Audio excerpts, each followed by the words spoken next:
광야에서의 어둠은 참 검습니다. 도시에서의 어둠과는 굉장히 종류가 다를 것입니다. 모래 위에는 그림자를 만들어줄 나무 한 그루가 없고 방향을 잡아줄 담벼락 같은 것들도 없습니다. 해가 지고 나면 온 사방이 다 똑같아집니다. 앞도 검고 뒤도 검습니다. 그 어둠 속에 200만 명이 있습니다. 짐을 다 싸놓고 신발끈을 조여매고 아이를 업고 있습니다. 그리고 그들 손에는 다들 등불을 하나씩 들고 있습니다. 팔을 뻗어서 앞으로 내밀어 보십시오. 이렇게 빛이 닿는 곳까지가 내 한 걸음입니다. 두 걸음 앞은 보이지 않습니다. 지평선은 당연히 보이지 않습니다. 오늘 이 그림 하나만 붙잡고 가겠습니다. 검은 광야 그리고 발 한 걸음을 비추는 등불 하나. 오늘 본문이 모세의 마지막 설교입니다.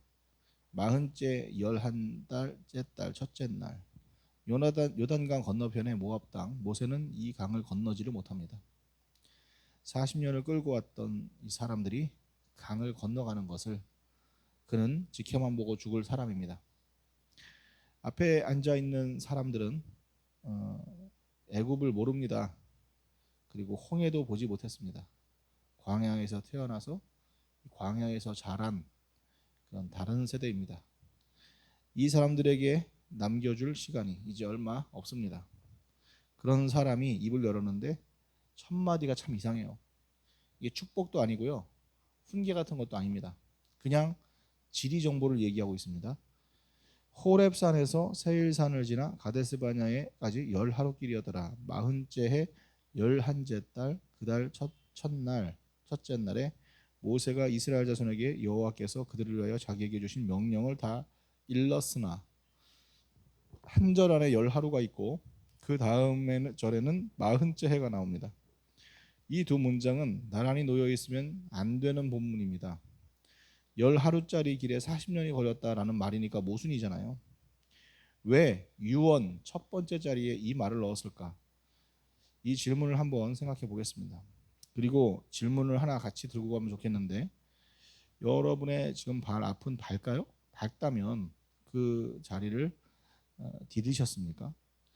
비춰진 얼음을 디디면 10하루, 딛지 않으면 40년입니다. 이 사람들이 가나안에 못 들어갔습니까? 들어갔습니다. 일단 응답은 받은 것입니다. 하나님이 하신다고 한 것은 하나도 빠짐없이 되었습니다. 다만 10하루짜리를 40년 걸쳐서 얻었을 뿐이죠. 우리 인생도 그렇습니다. 되느냐 안 되느냐 이런 걸로 인생이 갈라지는 게 아니라 될 사람은 어차피 됩니다. 그런데 어떤 사람은 10하루 만에 그 자리에 서 있고 어떤 사람은 똑같은 자리인데 40년 걸릴 뿐이에요. 같은 목적지에 같은 약속이고 속도가 다른 거죠. 물론 하나님의 타이밍이라는 것이 있습니다. 그러나 정직하게 말씀드린다면 하나님이 정말 하나님이 늦기를 원하셔서 늦어지는 경우보다는 우리가 아직 준비가 안 되어서 늦어지는 경우가 훨씬 우리가 살다 보면 허다합니다. 무엇이 준비일까요? 준비는 순종입니다. 순종을 한다면 10하루에 되는 길이 불순종을 하면 40년이 걸립니다. 교회도 똑같습니다. 순종하는 교회는 10하루 조기로 다음 문이 열려요. 하나 순종을 하면 그 다음 문이 열리는 거 보이고 그거 순종하고 나면 또 다음 발걸음이 보입니다. 그런데 만약에 한 번 발을 멈추잖아요. 그러면 10하루 길이 지나갈 자리에서 40년을 서 있을 수도 있는 것입니다. 자, 같은 그림 안에서 조금 더 가까이 가보겠습니다. 이번에는 사람들의 발을 한번 보십시오. 오늘 설교의 앞쪽의 절반은 이 발만 보고 있을 겁니다. 우리 하나님 여호와께서 호렙산에서 우리에게서 말씀하여 이르시기를 너희가 이 산에 거주한 지 오래니. 여러분, 호렙산이 어떤 산입니까? 하나님을 만난 산 아니겠습니까? 불이 내려온 산이며 여기서 십계명도 받았고 구름이 덮여 있던 산입니다. 이스라엘 역사에서 가장 뜨거웠던 자리입니다. 그런데 하나님께서 그 산에서 뭐라 그러느냐? 떠나라. 떠나라고 하십니다. 우리는 안주하는 게 뭐 죄까지는 아니라고 생각합니다. 나쁜 짓을 한 것도 아니고 그냥 익숙한 데 머물러 있을 뿐인데요. 게다가 그 자리가 만약에 은혜를 한번 받았고 경험을 했던 자리라면 더욱더 그렇습니다. 여기가 얼마나 좋은데요. 그런데 본문은 그 자리를 오래 머무르는 자리다라고 얘기합니다. 하나님을 만난 자리라 할지라도 하나님이 떠나라고 하시면 떠나야 되는 자리죠. 은혜 받은 자리에 눌러 앉아 있는 것, 그것이 열 하루를 40년으로 늘리는 첫 번째 이유입니다. 등불이 켜져 있습니다. 손에 잘 들려 있습니다. 문제는 발입니다. 등불은 켠 채로 앉아 있습니다. 그 사람의 빛은 아무데도 그를 데려다 주지 못합니다. 성경이 말하는 가장 복된 삶은 도착한 삶이 아닙니다. 바로 행진하고 있는 삶이죠. 짐을 지고 대열을 만들어서 오늘 비춰진 만큼 내가 걸어가고 이렇게 사는 거죠. 아직 도착을 못했어도 그렇게 살고 있는 것이 복입니다. 반대로 아무리 좋은 자리를 할지라도 거기 만약에 눌러 앉아 있다. 그러면 바로 그게 열 하루길이면 되는 길을 40년 걸리는 비결입니다. 이제 그 등불을 든 손을 좀 더 앞으로 한번 뻗어 보십시오. 하나님께서 이 익숙하신 땅이 어디까지 들어가 있는지 한번 보시겠습니다. 방향을 돌려 행진하여 아모리 족속 산지로 가고 그 근방 곳곳으로 가고 아라바와 산지와 행지와 네겝과 해변과 가나안 족속의 땅 레바논과 큰강 유브라데까지 가라. 여기서 익숙한 거 있습니까, 여러분? 유브라데가 어디예요? 바로 그 유명한 유프라테스 강입니다. 오늘날로 말하면 이라크입니다. 이라크. 지금 이스라엘 백성들이 그 어딘지 알죠? 지중해 근처잖아요. 지중해 근처. 근데 유브라데는 어디냐면 쫙 끝에 갈대아 우르 있는 데예요. 아브라함이 출발했던 곳입니다. 오늘날로 말하면 이라크. 우리가 흔히 생각하는 이 팔레스타인의 한 조각이 아니라 완전 엄청 뭐 멀리 있는 그곳까지 하나님의 허락한 땅이 그렇게 넓었어요. 이스라엘은 거기까지 가본 적이 없습니다. 아니, 정정하겠습니다. 이스라엘 백성들은 갔습니다. 결국은 갔어요. 유브라데 강가까지 갔습니다. 포로로 끌려갔습니다. 같은 강가입니다. 하나님이 야, 가라, 거기 네 땅이다 라고 하신 그 강가에서 나중에 사슬을 차고 울었습니다. 순종해서 갔다면 그 땅은 기업이 되었겠지만 불순종해서 끌려갔더니 그 땅이 유배지가 되어버렸습니다. 땅이 변한 게 아닙니다. 하나도 바뀌지 않았습니다. 다만 가는 방식, 도착한 방식이 달랐을 뿐입니다. 여기서 누군가는 이렇게 말하고 싶을 겁니다. 목사님, 가고 싶지 않은 게 아닙니다. 길이 보이지 않는 겁니다.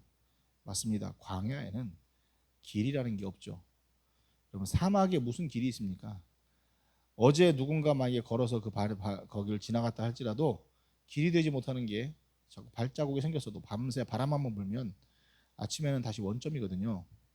아무도 지나간 적이 없는 것 같이 반듯한 모래만 놓여 있습니다. 우리의 인생을 광야라고 부르는 이유가 무엇일까요? 앞이 안 보여서가 아니에요. 겨우 찾아놓은 길이 오늘 아침에 또 없어져서 그런 것입니다. 그러면 길이 없으면 이제 안 갈 겁니까? 여러분, 성경은 길이 없는 곳에 길을 놓아주는 대신 뭔가를 지워주신입니다.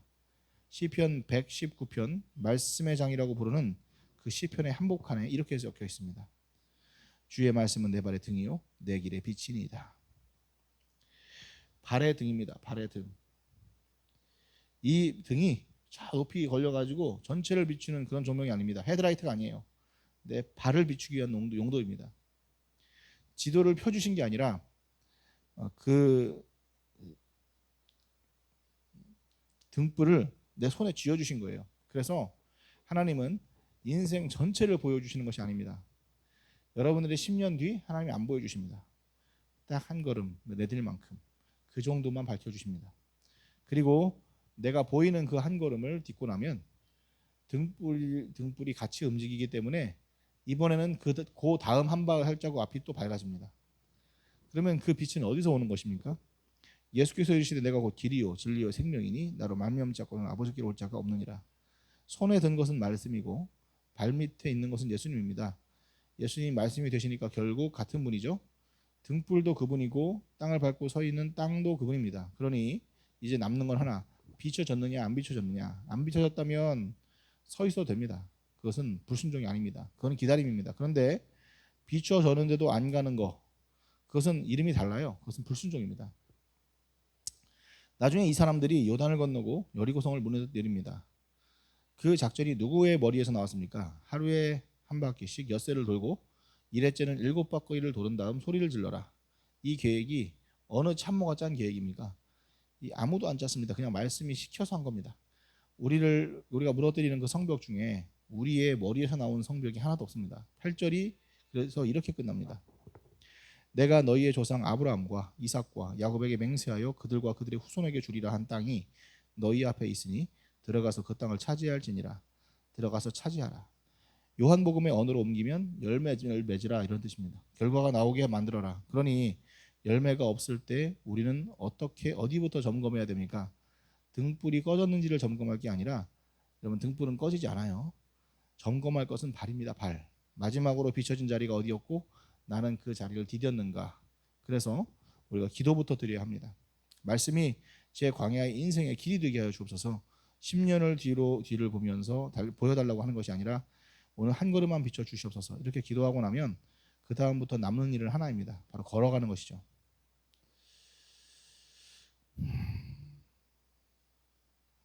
하나님은 길을 비추는 게 아니라 등불을 주십니다. 비춰진 한 걸음을 디디면 10하루, 그리고 딛지 않으면 40년입니다. 발은 여기까지입니다. 이제 시선을 좀 올려서 손에 든 등을 보십시오. 손은 하나입니다. 모세의 손도 하나였습니다. 그리고 그 앞에 200만 명이 서 있습니다. 그때 내가 너희에게 말하여 이르기를 나는 홀로 너희의 짐을 질 수 없도다. 이 말은 여러분 겸손을 말하는 게 아닙니다. 물리적으로 불가능하다는 걸 고백하는 겁니다. 등불 하나를 가지고는 200만 명 앞을 비출 수가 없습니다. 모세가 아무리 밝은 등불을 가지고 있다 할지라도 뒤쪽 열에 서 있는 사람들한테는 여전히 그냥 캄캄한 밤이에요. 모세가 보일 뿐이지. 그런데 바로 그 뒤에 그 자리에서 모세가 축복을 하기 시작하는데, 너희 조상의 하나님 여호와께서 너희를 현재보다 1000배나 많게 하시며 너에게 허락하신 것 같이 너에게 복 주시기를 원하노라. 1000배, 이게 무슨 말입니까? 1000명이면 100만 명이죠. 여러분의 영향력이 지금 몇 명 정도입니까? 한 30명 정도 됩니까?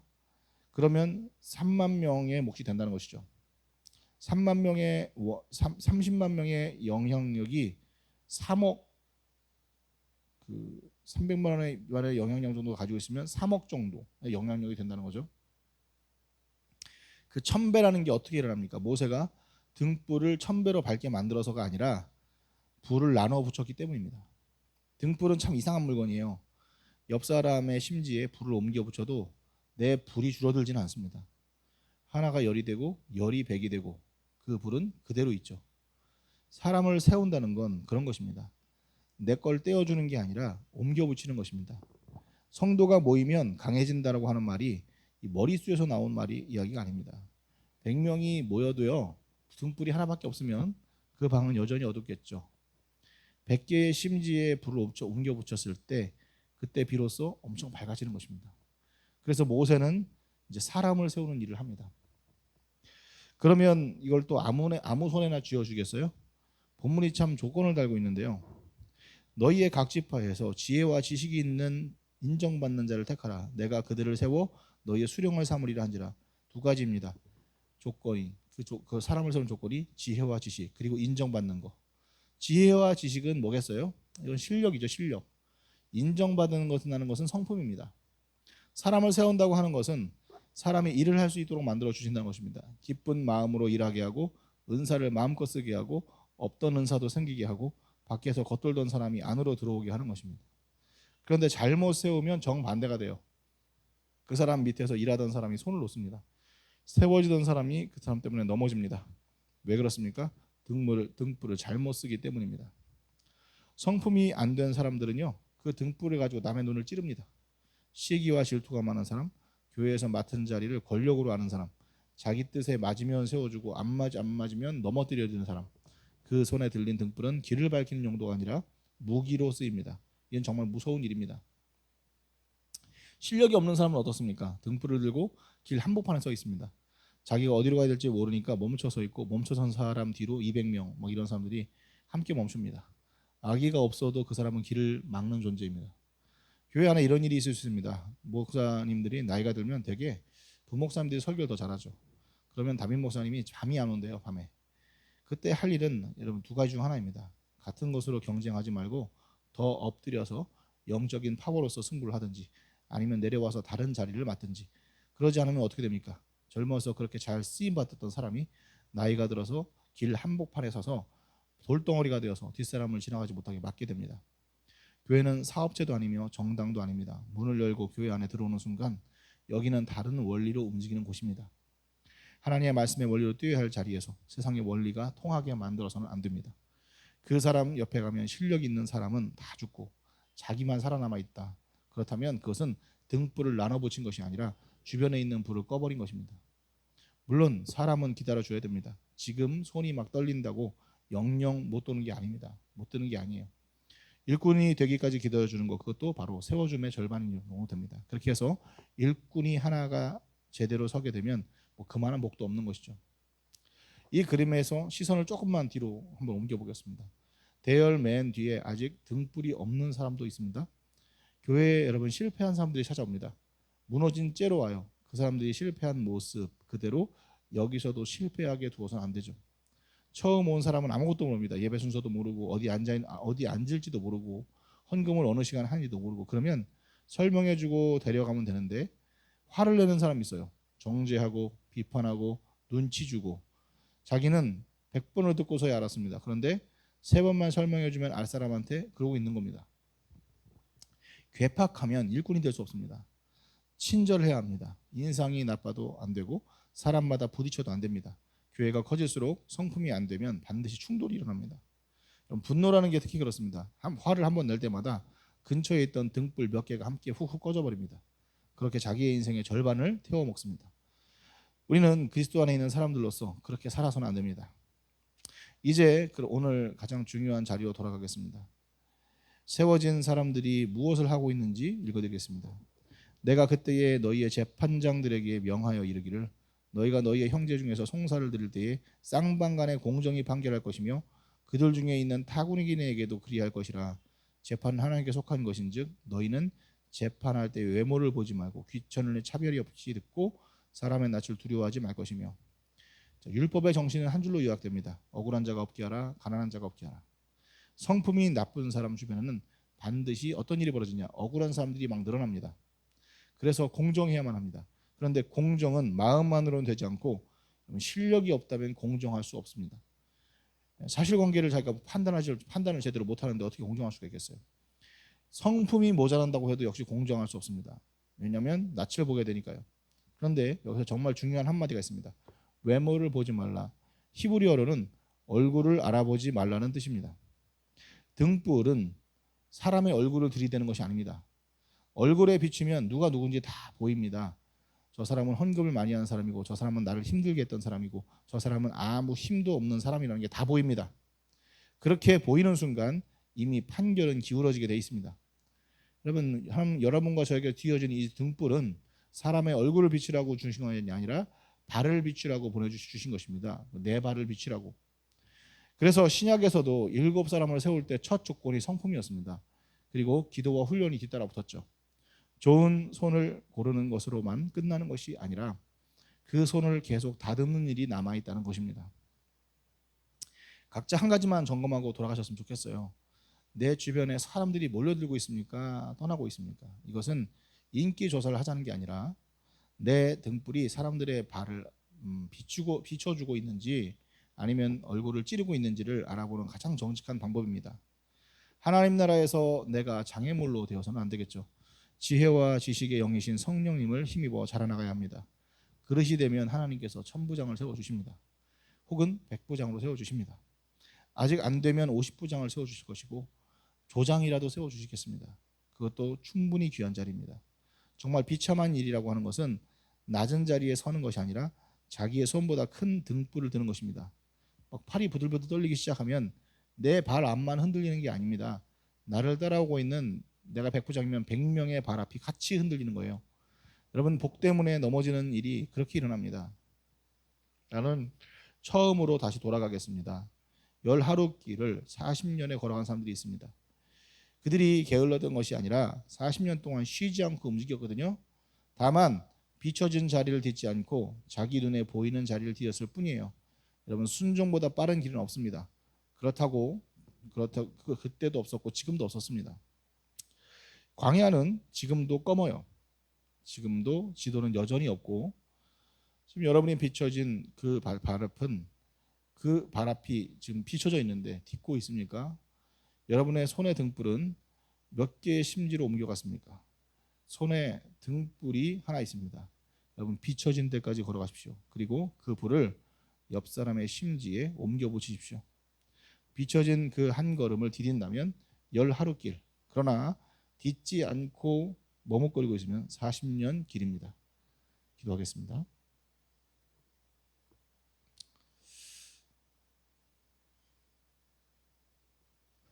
내 앞길의 전체 지도가 아니라 오늘 말씀을 비춰주시는 이 단 한 걸음,